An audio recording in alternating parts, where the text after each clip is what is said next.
Your Ladyship, Honorable the Chief Justice and the President of the Supreme Court of Kenya, Honorable Justice Martha Koome, the Honorable Attorney General of the Republic of Kenya, Honorable Dorcas Odor, Chairpersons of Commissions present here, members of the IEBC, my new colleagues, the Chief Registrar of the Judiciary, Honorable Wilfrida Mokaya, distinguished guests, ladies and gentlemen, good afternoon. Allow me to take this opportunity to make a few remarks. It is with profound humility and a deep sense of duty that I address you today as the newly appointed chairperson of the IEBC. I am immensely honored by the trust placed in me to lead this vital institution, one that lies at the heart of our democracy. I extend my warmest congratulations to my fellow commissioners who have just taken their oath of office.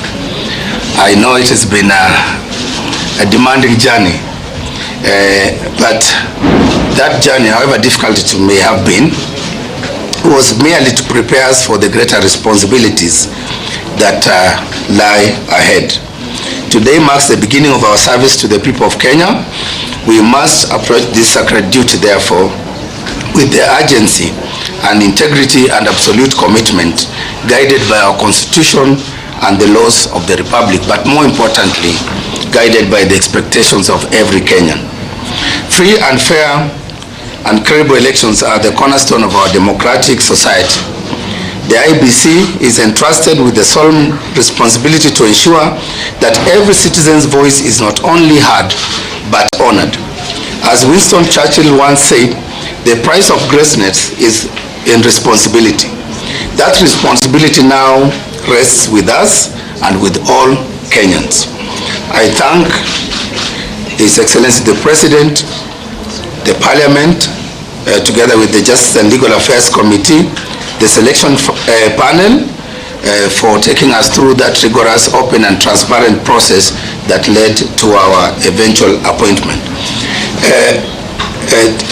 Lady Justice, I also would like to thank the Judiciary, the Chief Justice, for the commendable job they did in expediting the process of determining the matters that held the process and for affirming the legality of our appointment.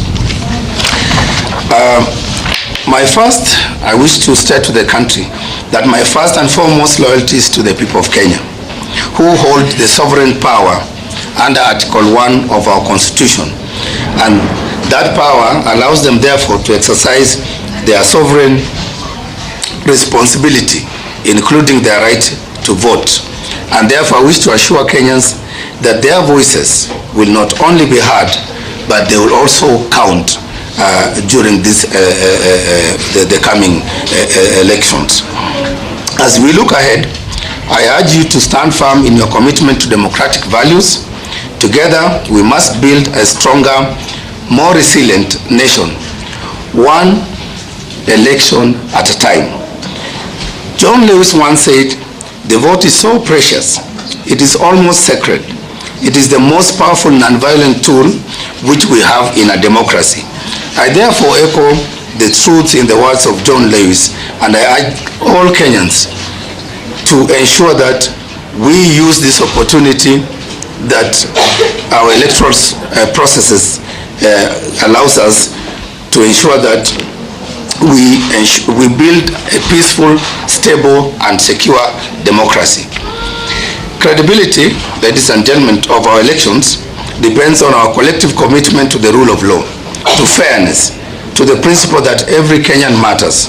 And in Article 88 of the Constitution, our mandate as IEBC is clearly outlined, and we, together with my colleagues and our secretariat, are committed to take that responsibility seriously, that we shall ensure that we discharge our mandate with the seriousness that it deserves.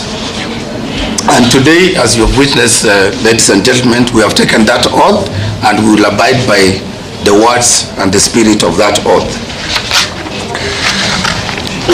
In today's Kenya and the world, we are bound to face a lot of challenges because of today's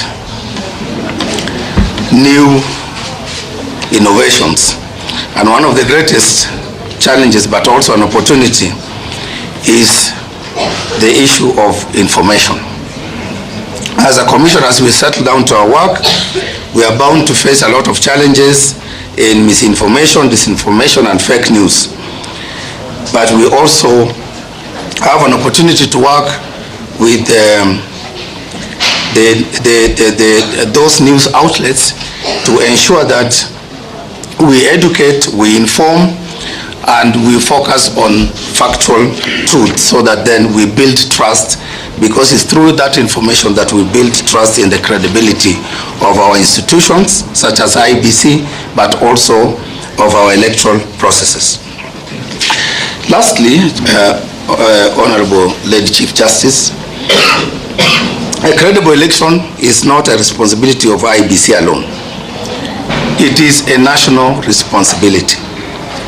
I therefore, as we work, as we settle down as the new IEBC, I therefore call upon all other institutions, all other stakeholders to support us and to work together in us cooperatively and collaboratively to ensure that as we plan for the by-elections and the next coming general elections, that we work together collectively because we have shared responsibility to ensure that we deliver on our mandate, which is to ensure peaceful, credible, transparent, and accountable electoral processes. As I conclude, I appeal to every Kenyan to be part of this journey and to support us with your participation, your vigilance, your voices, so that our democracy will be as strong as our collective belief in it.